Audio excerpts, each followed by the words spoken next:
about life, you will end up a casualty. And you should understand this, that it was always going to be your family and your friends that would be the first ones to try and talk you out of your vision and your big idea. That's why you're supposed to live your life, focus on your intentions and do your thing. Knowing who you are, that will determine how you behave. When you know who you are, accept who you are, then that's going to determine what you do. When you allow your behavior to confuse your identity, then that's called an identity crisis. And the way that happens is you allow your behavior to determine who you are, and your behavior should not determine who you are. You cannot continue to look at what you do and conclude that what you do defines who you are. Look back over 10 years in your life. What happened? And what have you learned from it? If you don't learn from what you lost, you have no profit. Why would you have that much pain and no profit? I want this year to propel me into my destiny. If it's just but one step, I want to make one step closer so that when I get to the next 10 years, I am ready for that stage of my life. This will be a transformative year. It is not the movement of the clock that produces the newness of life. It is the movement in your mind. God is about to transform your thinking, your mindset. Don't let the habits of my past stop me from this metamorphosis. What separates us is transformation. The passion to get up off the ground and stop eating dirt. This is my time. In other words, there were behaviors and thoughts you've had in the past that were needed to produce the results you currently have. But you need to stop what's no longer needed. So ask yourself that question. What do I need to drop that's no longer needed? Is it a behavior? Is it a person? One of those things you probably are carrying with you from the past, but that thought, that behavior, that person is no longer needed for you to go to the next level of your identity, the next level of yourself. If you're stuck in a story. Right now, if you say, Ed, I'm kind of stuck where I am. But what you need to do is you need to alter your associations. You need to do something in a short window of time and evaluate the story you're telling yourself. Maybe it's a story about your past, a story about your parents, a story about a success you used to have. You keep talking about that doesn't serve you to get to the next level.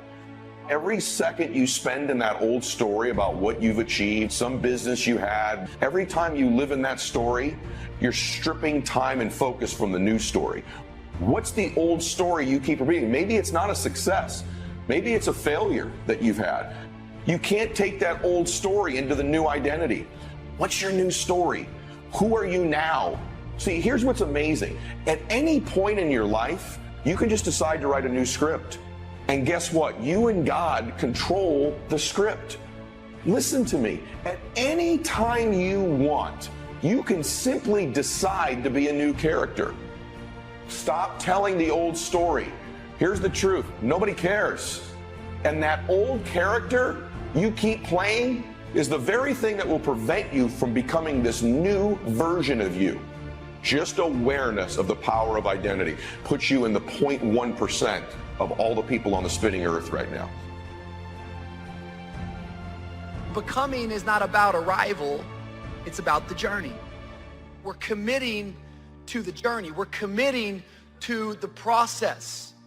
In fact, you won't get there until you die.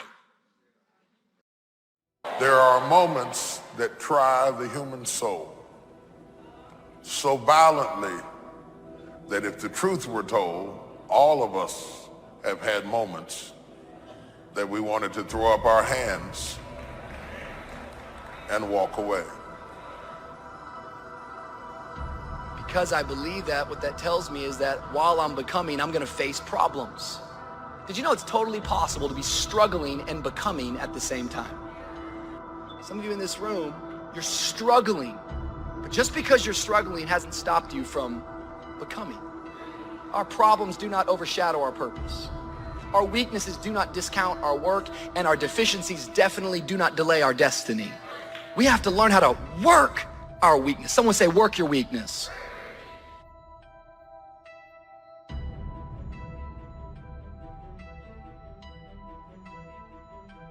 Always something there to build a case on why you can't move on, why you can't grow to the next level, why you can't begin to manifest your greatness. Always something there to block you, to keep you where you are, and keep you from beginning to develop your true greatness. How do we handle it? If you've been using the fact that you don't have enough money or you don't have the education, take it head on. Go get the education. These are philosophical statements, but they are very important. Leadership begins with your belief, and your belief system determines your philosophy of life.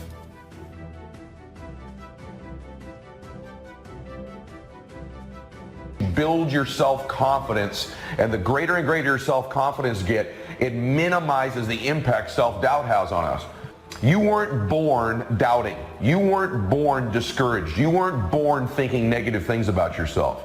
As hard as this is to accept, these are not your thoughts.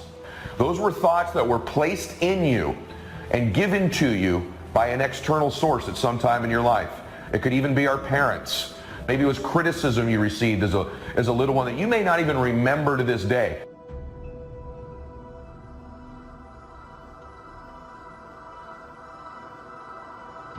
That I've decided a long time ago that I didn't want to be another man who lived and died and didn't do anything significant.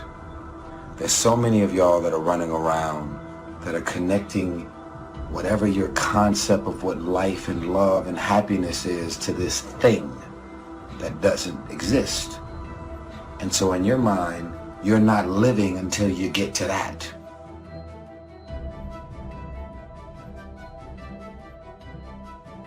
I know when you keep toxic things in your life, you're going to feel toxic. And some of us are wondering why we don't feel great. The longer you keep toxic things in your life, the longer you keep negativity in your life. I'm a firm believer in giving multiple chances. But after a while, you have to realize sometimes it's what you're choosing to accept, right? You know what it is. Some of us, we're so blind to what we want it to be that we keep seeing something for what it's not. We keep seeing a person for who they don't want to become.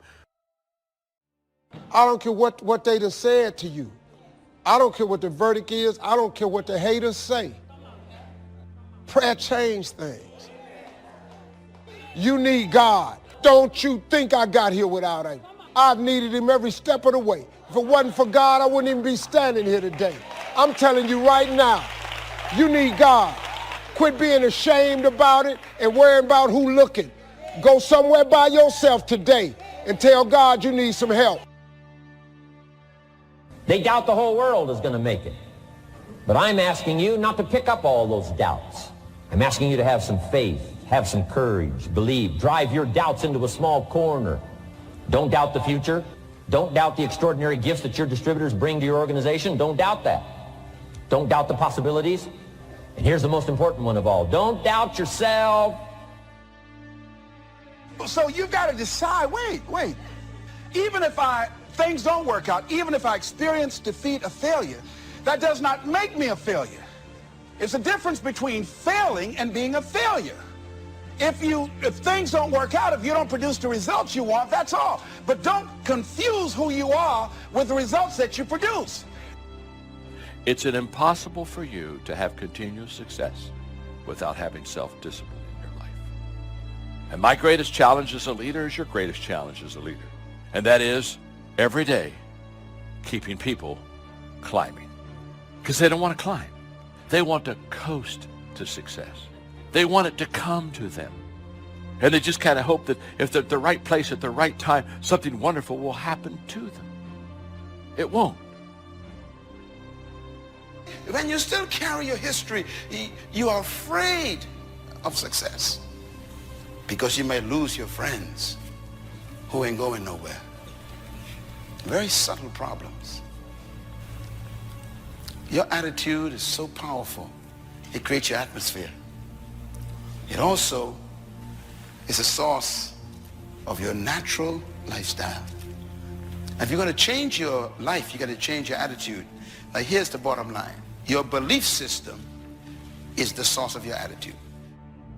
I got better. I got better day by day and week by week and month by month, and I'm asking you to do the same thing until you can develop influence that won't quit. Touch people next year you couldn't touch this year. Heart and soul now mixed in there that wasn't there, missing before. I'm asking all of you to get better in spite of the winters, in spite of the downturn. Just get stronger. Get better. We've all got those personal winters. Be careful how you think. Your life is shaped by your thoughts. People say, well, I was just thinking it.